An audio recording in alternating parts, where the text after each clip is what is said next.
दोस्तों आज मैं सिर्फ एक ही टॉपिक के ऊपर बात करने वाला हूं और वो टॉपिक है हमारे एमसीएल की फंडिंग। दोस्तों हमने एमसीएल ने 200 एमकोल प्रोजेक्ट और 25 एमसीएनजी प्रोजेक्ट की व्यवस्था पूरी की है। मैंने आपको कमिटमेंट दिया था मैंने आपको कमिटमेंट दिया था कि इस फंडिंग के लिए जो भी कंप्लायंसेस है, जो भी पेपर वर्क, जो भी चीजें हैं, वो हम इस जून एंड तक पूरे करेंगे। और मुझे आज आपको बताने के लिए संतोष हो रहा है कि हमने ये पूरे कंप्लायंस से सब कुछ पूरा कर किया है। आज दो तीन घंटे में भी बचा हुआ जो काम है वो पूरा हो जाएगा और उसके बाद 3 से 5 वर्किंग डेज में हमें पहला ट्रांच मिलने वाला है। अब ये पहला ट्रांच मिलने के बाद इमीडिएटली हम अपने प्रोजेक्ट से हमारे सभी जो उद्योजक है उनकी फंडिंग चालू करेंगे, उनके प्रोजेक्ट का काम चालू करेंगे। ऑफ कोर्स मुझे ये अलग से कहने की जरूरत नहीं कि वो आने के बाद, पहले ट्रांच के बाद इमीडिएटली हमारी जो लायबिलिटी है, रिफंड की हो सकती है, वेंडर्स की हो सकती है, वो पूरी करेंगे। लेकिन एक बात हमेशा मैं आपके सामने रखना चाहता हूं कि कभी भी हमने लायबिलिटी के लिए काम नहीं किया। कभी भी जो भी मेहनत की है पिछले दिनों से, हम सिर्फ और सिर्फ इस प्रोजेक्ट के फंडिंग के लिए काम किया है।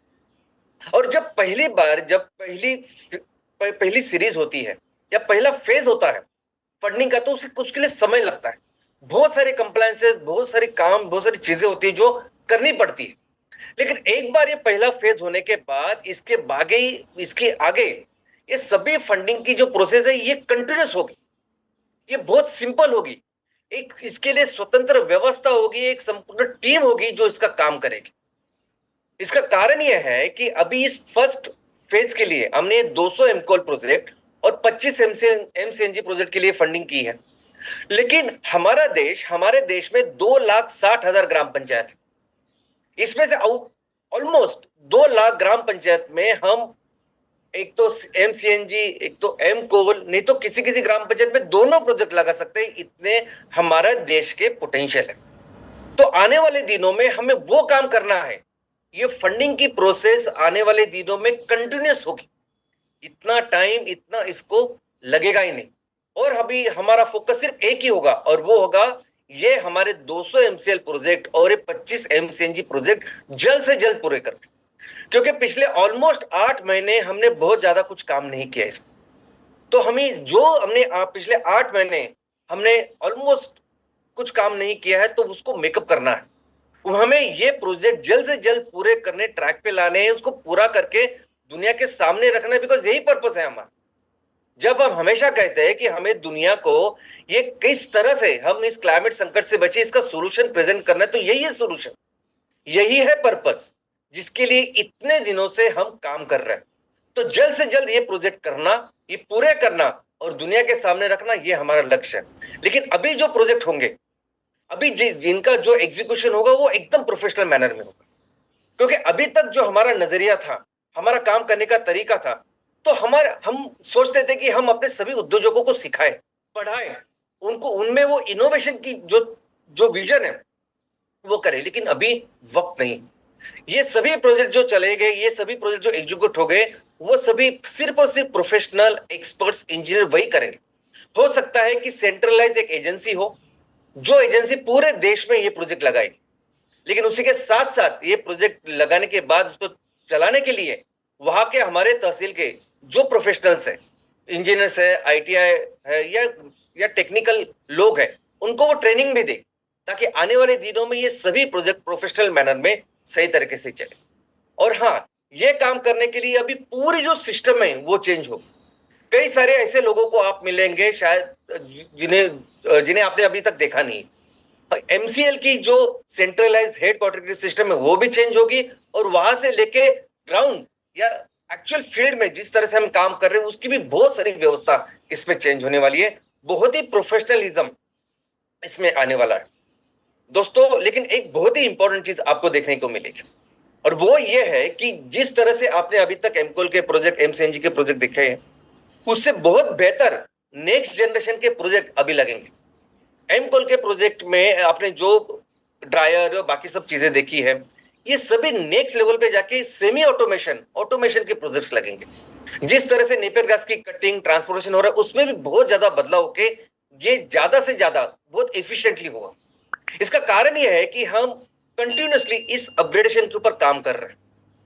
हमारी खुद की इंटरनल इंजीनियर्स की टीम तो है ही जो इसके ऊपर काम कर रहे हैं, लेकिन हमने एक टीम, एक पूरे इंजीनियर्स की कंपनी इसको आउटसोर्स किया है। ये काम ऐसे इंजीनियर्स की कंपनी की जो डीआरडीओ के लिए काम करती है। और हमेशा आपने देखा होगा कि हर प्रोडक्ट में, जैसे ये मोबाइल है, कंप्यूटर है, टीवी है, इसे नेक्स्ट वर्जन आता रहता है, वैसे ही ये प्रोजेक्ट्स आने वाले जो भी 200 और 25 एमसीएनजी प्रोजेक्ट है, ये भी नेक्स्ट लेवल के होंगे, नेक्स्ट वर्जन के होंगे।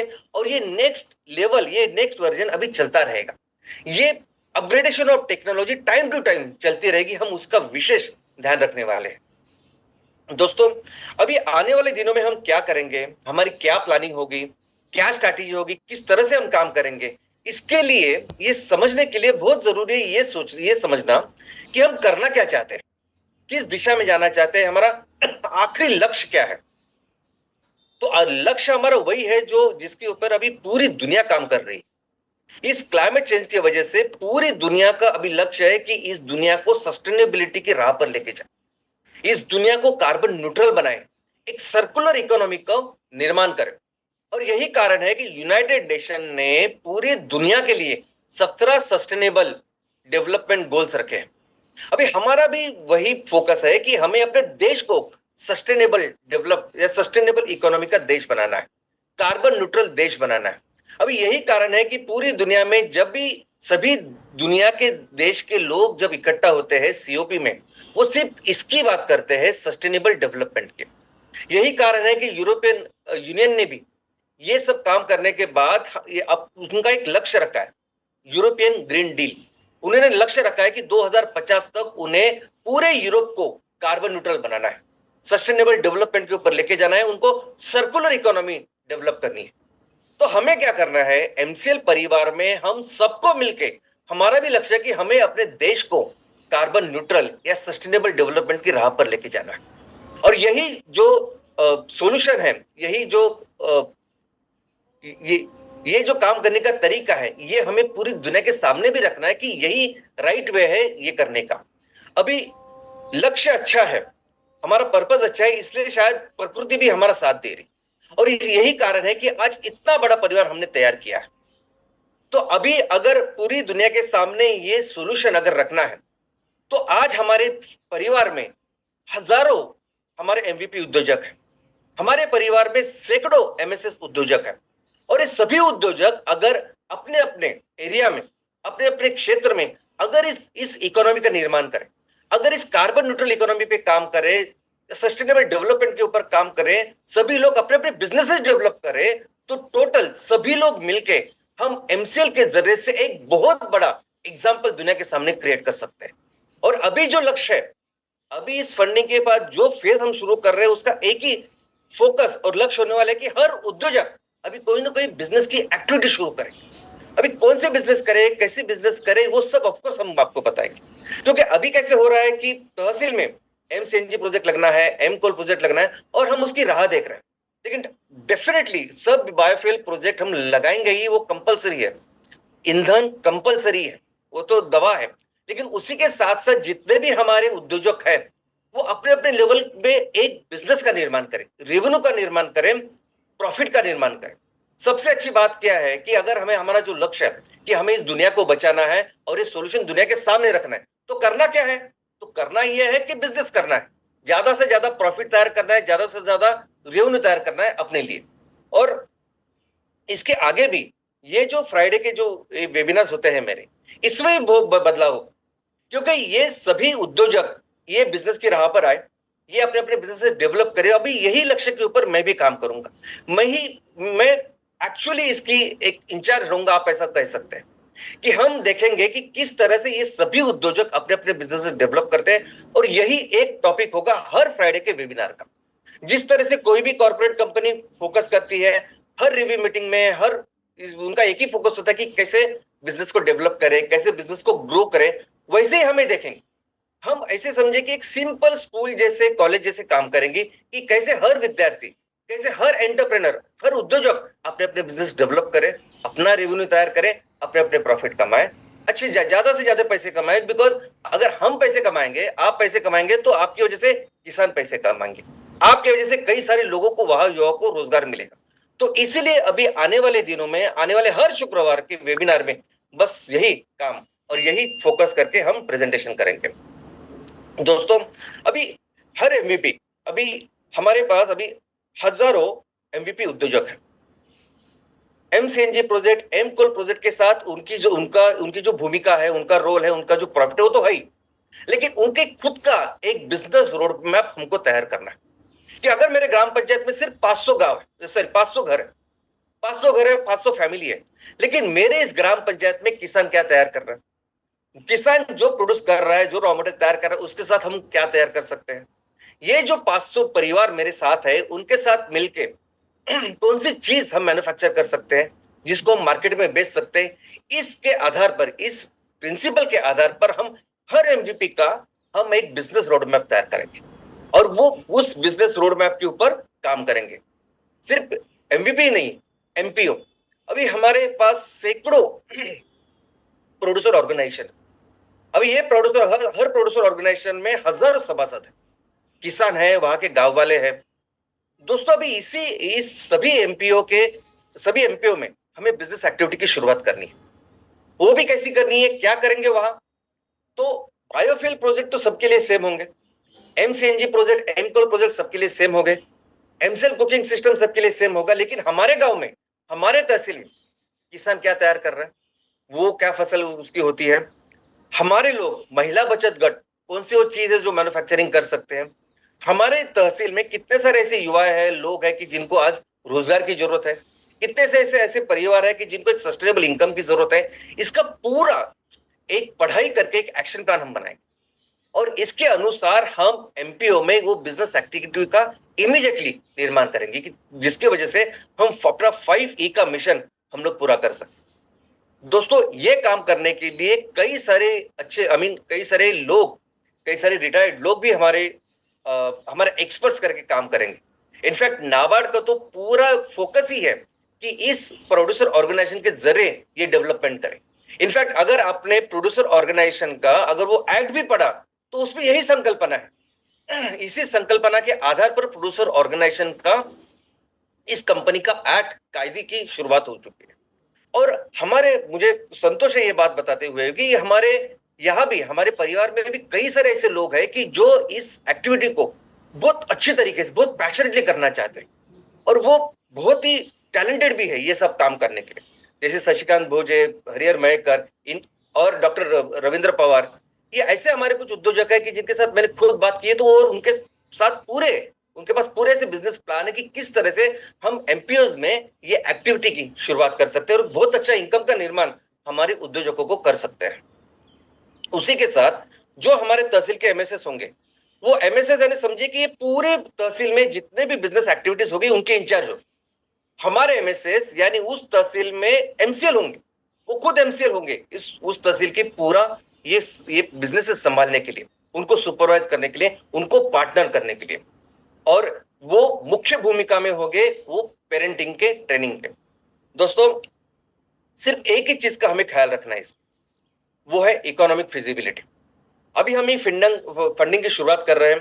फंडिंग अभी आने वाले दिनों में होगी, उसकी बिल्कुल चिंता कुछ नहीं है। लेकिन हर बार जब हम कोई पैसे खर्च करें तो उसकी फिजिबिलिटी क्या है, क्या उस पैसों के साथ हम कोई प्रॉफिट बना रहे हैं या कोई रेवेन्यू का निर्माण कर रहे हैं, ये बहुत इंपॉर्टेंट है। ग्राम पंचायत लेवल पे अगर आपको लगता है कि हमें बहुत सिंपल सी चीज करनी है, हमें वस्त्र का, हमें कोई टेक्सटाइल, कुछ सिंपल रुमाल बनाने हैं, सॉक्स बनाने, हमेशा कहता हूँ, मैं हमेशा ये भी कहता हूँ कि सिंपल सिंपल प्रोडक्ट हो सकते हैं, छोटा बिस्किट का पैकेट हो सकता है, कुछ भी हो सकता है। लेकिन जो भी एक्टिविटी हम करें, एमवीपी के लेवल पे करें, एमपीओ के लेवल पे करें, एमएसएस के लेवल पे करें, उसमें फिजिबिलिटी होनी चाहिए। इसका मतलब वो व्यवहार्य होना चाहिए, वो संभव होना चाहिए जिससे प्रॉफिट बनता रहे और ये चलता रहे। और ये वैसे ही होगा जैसे हम किसी बैंक के लिए जैसे प्रपोजल देते हैं ना, कि इसके बैंक पे अगर हमें लोन लेना है तो हमें बिजनेस का एक डीपीआर बना के देते हैं। कि हमें ये बिजनेस करना है, ये यहाँ से रॉ मटेरियल आएगा, ये मैन्युफैक्चर करेंगे, ये हम बेचेंगे, बस वैसे ही करना है, सिंपल करना है। लेकिन इससे बहुत अच्छी बात यह है कि हम आपके साथ रहेंगे करने के लिए। आप अकेले नहीं होंगे कि ये काम करने के लिए, हम आपको गाइड करेंगे, फोकस करेंगे और बताएंगे कि किस तरह से ये किया जा सकता है।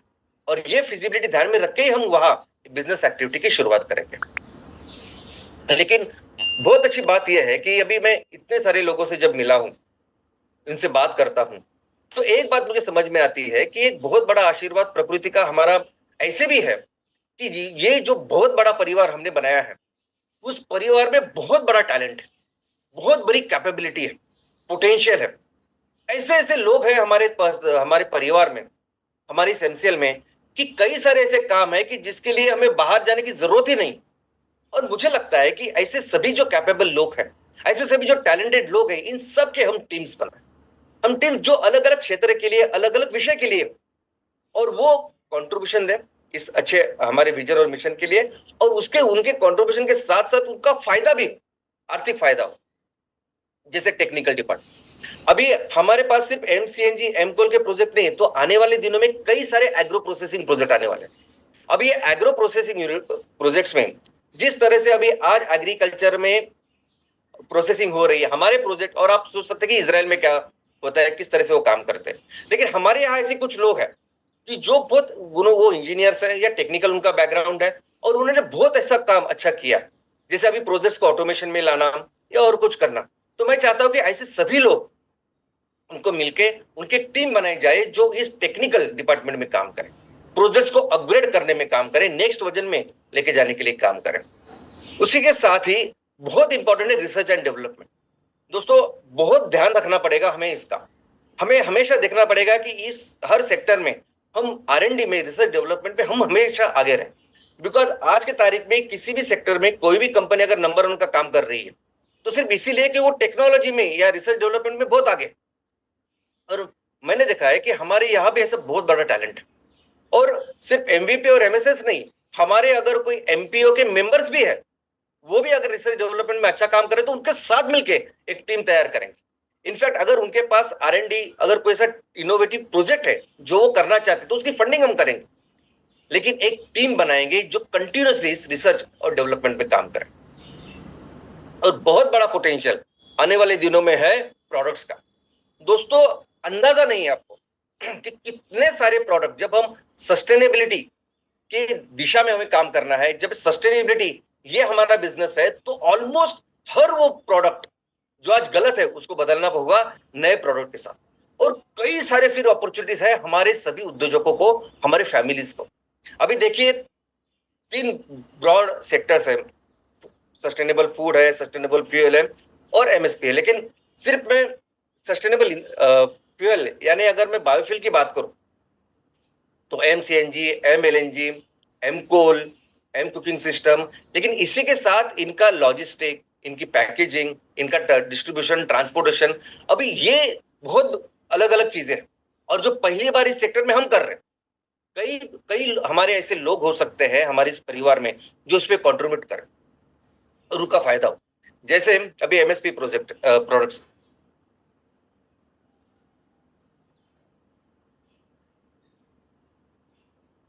अभी एमएसपी प्रोडक्ट में अगर आप देखोगे सस्टेनेबल प्रोडक्ट्स हैं, तो पेट्रोकेमिकल से आज इतनी सारी चीजें बनती है जिन्हें हमें रिप्लेस करना है। तो कितने सारे प्रोडक्ट्स की आज अपॉर्चुनिटी है।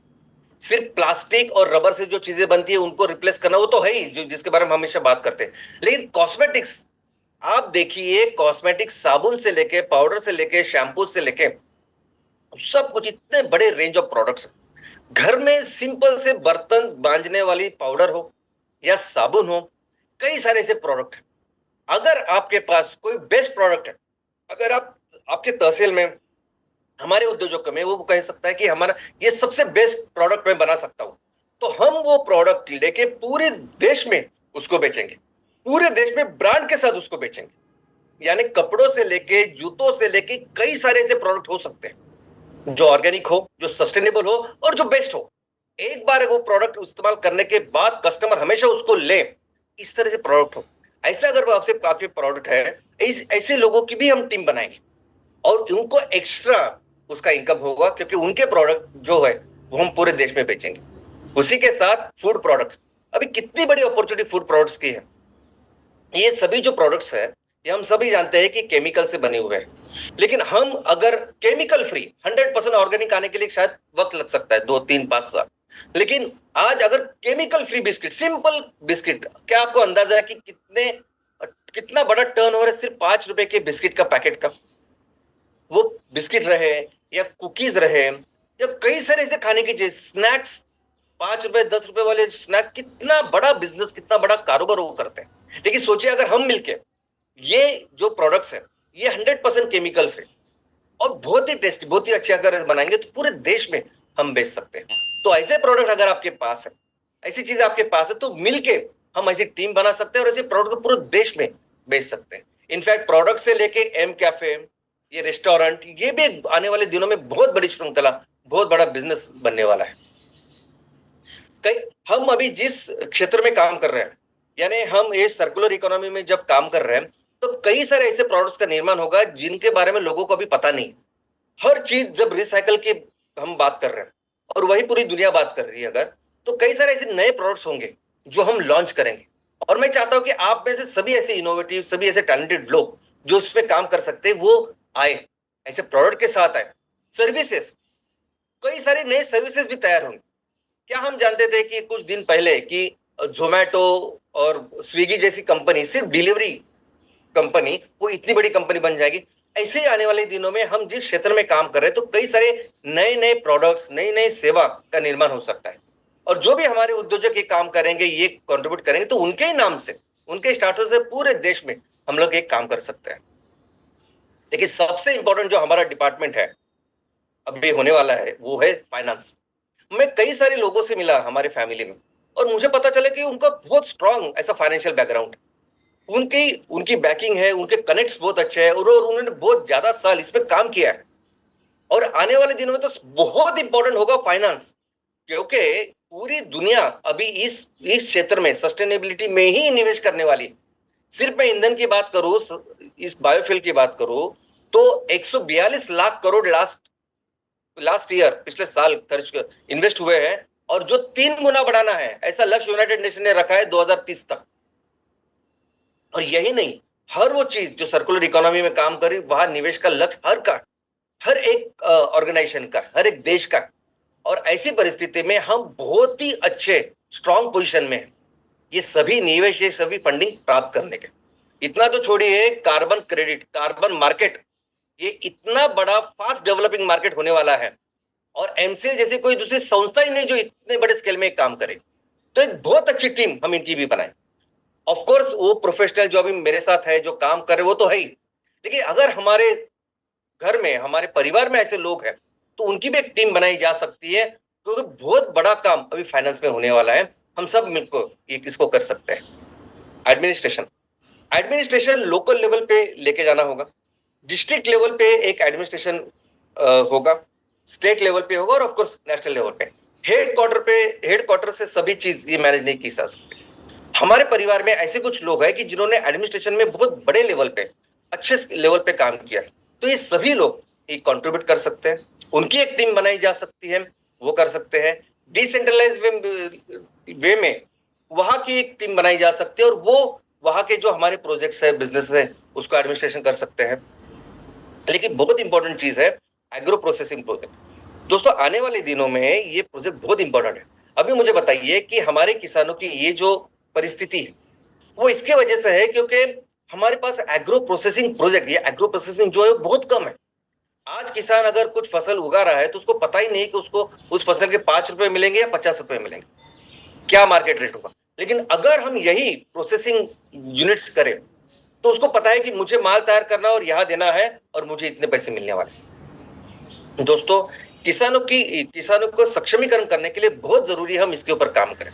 और हर एक प्रोडक्ट का, हर एक फसल का कुछ ना कुछ उसकी प्रोसेसिंग हो सकती है, उसको बेहतर हम लोग मार्केट में जाके बेच सकते हैं, और किसानों को एक अच्छा इनकम दे सकते हैं। तो कई सारे आपके तहसील में जब ऐसे प्रोजेक्ट करने हो, तो आप वो लेके आइए, वो प्रपोजल लेके आएंगे, और वैसे प्रोजेक्ट हम करेंगे। और इस तरह से हम ज्यादा से ज्यादा एग्रो प्रोसेसिंग प्रोजेक्ट को बढ़ाएंगे, ताकि हम किसानों का ख्याल रख सके। तो ये भी बहुत इंपॉर्टेंट क्षेत्र है कि जहां आप सभी लोग कंट्रीब्यूट कर सकते हैं। दूसरा, हर तहसील के एक अपना एक एग्रो क्लाइमेटिक कंडीशंस है, अपनी एक मिट्टी है। हम कहते हैं ना कि हर 50 किलोमीटर के बाद मिट्टी बदलती है, भाषा बोली बदलते हैं। तो वैसे ही हमारे यहाँ रिसोर्सेज भी बदलते हैं। हो सकता है कि आपके तहसील में जो फॉरेस्ट है या आप हिमालयन बेल्ट में हो, तो कई सारे ऐसे ऐसे रिसोर्सेस है, हर्ब्स है, जो मेडिसिनल, जो कॉस्मेटिक में उनकी बहुत बड़ी वैल्यू है। तो ऐसे प्रोडक्ट तैयार करके पूरी दुनिया में आज बेच सकते हैं। ऐसी परिस्थिति, ऐसा प्लेटफॉर्म हमने बनाया है, तो वो भी काम कर सकते हैं। एक एडवाइजरी बोर्ड का निर्माण कर सकते हैं, यानी अलग अलग क्षेत्र में अलग अलग बैकग्राउंड के, जो अलग अलग क्षेत्र में हमें गाइड कर सकते हैं, हमारा मार्गदर्शन कर सकते हैं, ऐसे लोग हैं। इन सभी लोगों को लेकर एक एडवाइजर बोर्ड बनाना है, और जो फिर हर क्षेत्र में हमें अच्छी तरह से गाइड कर सके, मार्गदर्शन कर सके। और ऑफ कोर्स डिसिप्लिन। दोस्तों, हमें इस संस्था को जब चलाना है तो अनुशासन कंपलसरी है। यानी हमें बहुत मिलिट्री जैसी ट्रेनिंग या अनुशासन नहीं चाहिए, लेकिन एटलीस्ट स्कूल कॉलेज में जितना होता है उतना तो अनुशासन चाहिए। और उसके लिए उसकी भी एक टीम होगी कि आप जब भी इस संगठन में काम करो तो इसकी जो मर्यादा है, इसके कोड ऑफ कंडक्ट जो है, उसका ध्यान आपको रखना ही पड़ेगा। और उसके लिए सेपरेट बॉडी होगी और ये वो ख्याल रखेगी। लेकिन एक बात याद रखें कि ऑलरेडी अभी ये फंडिंग तो हो चुकी है, अभी इसके आने वाले दिनों में बहुत फास्ट हमें काम करना पड़ेगा, क्योंकि बात सिर्फ बिजनेस की नहीं है, पैसे कमाने की नहीं। एक्चुअली बाहर परिस्थिति बहुत भयंकर है, एक्चुअली बहुत गंभीर, बहुत चिंताजनक ऐसी परिस्थिति में आज हम हैं। आप किसी पॉलिटिकल लीडर से मत पूछिए, लेकिन किसी भी टेक्निकल ऐसे पर्सन से पूछिए जो इस क्लाइमेट चेंज में काम कर रहा है, जो एनवायरनमेंट या पर्यावरण में काम कर रहा है, क्योंकि बहुत बहुत ज्यादा ये फास्ट हो रहा है। और यूनाइटेड नेशन के जो क्लाइमेट चीफ है, जो पूरी दुनिया के संयुक्त राष्ट्र संगठन के जो प्रमुख है, वो कह रहे हैं कि सिर्फ 2 साल बचे हैं। 2 साल बचे हैं कि हमें इस दुनिया को अगर बचाना है, इस प्लानेट को बचाना है, तो हम बहुत जल्दी काम करना। और दोस्तों, ऐसी परिस्थिति में बहुत स्ट्रांगली इसके ऊपर काम करने वाली, ये सॉल्यूशन पूरी दुनिया के सामने रखने वाली संस्था अगर कोई है तो एमसीएल है। तो हमें इसका ख्याल रखना पड़ेगा। और फिर से एक बार मैं आपको बताना चाहता हूं कि फंडिंग अभी पूरा जो उसके कंप्लायंसेस है वो हो चुके हैं। थोड़ा सा काम आज हो जाएगा और आगे के 3 से 5 वर्किंग डेज में हमारा फर्स्ट ट्रांच आएगा। और इस फर्स्ट ट्रांच के बाद इमीडिएटली तो जो लायबिलिटी तो देंगे, लेकिन सब ये प्रोजेक्ट जो है एमकोल और एमसीएनजी प्रोजेक्ट बहुत जल्दी हम पूरे करेंगे। दोस्तों, ये बहुत इंपॉर्टेंट है प्रोजेक्ट पूरे करना, क्योंकि आने वाले दिनों में सिर्फ फंडिंग का काम होगा। आने वाले दिनों में हमने इतना पोटेंशियल एमसीएल ने बनाया है कि आने वाले दिनों में हमारे देश में सबसे ज्यादा निवेश अगर किसी कंपनी में होगा तो वो एमसीएल में होगा। और होगा क्योंकि आज इतने सारे तादाद में इतना बड़ा परिवार हमारा है। तो और मिलके हम अपने देश को भी दुनिया की सबसे बड़ी इकोनॉमी बनाएंगे और फिर से हमारे देश को उस स्थान पे लेके जाएंगे जहां हमारा देश रह सकता है। वो फिर से दुनिया का नेतृत्व करेगा। जय हिंद, जय एनसीआर।